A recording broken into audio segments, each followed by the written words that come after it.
Hey guys, welcome back. Today I'm sharing with you how to make beans Talasani, a Konkani style green bean stir fry that is super easy to make and you'll love these deliciously garlicky stir fried beans. So let's get started. Start with properly washing 1 pound of fresh green beans, then cut off the ends and discard them and chop the beans into about 1-inch long pieces. At this time, also take about 12 garlic cloves and quickly smash them using the side of your knife. This is because smashed or crushed garlic will leave a milder flavor for a longer period of time, which is what we want now. You can of course also do this using a mortar and pestle, but this is just the easier, more handy way. Now in a white bottomed pan, add 2.5 tablespoons of coconut oil and lightly heat it up. Using a wide pan here will really speed up the cooking of the beans in this recipe, as you will see ahead. To the oil now add in the 12 garlic cloves that were smashed earlier and lightly roast it for 2 to 3 minutes on medium flame till the garlic just about starts to change color.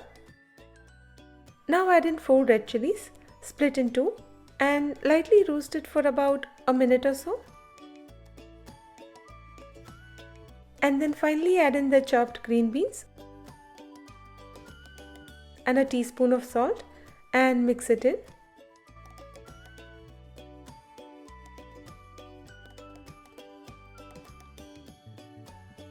Cook this covered for about 10 minutes at first on medium flame and then about another 20 minutes or so on low flame, stirring intermittently till the beans are cooked. Traditionally, Talasani or this kind of stir fry is not cooked covered, using steam that is, just slow roasted on low flame. But I cook it covered to speed up the process and also cook it on medium flame for the first 10 minutes or so instead of low flame just to give it a head start. Plus, all of this doesn't really mess with the slow roasted texture too much, so I stick with it as it gives me the best of both worlds. When the beans are ready, this is how they look.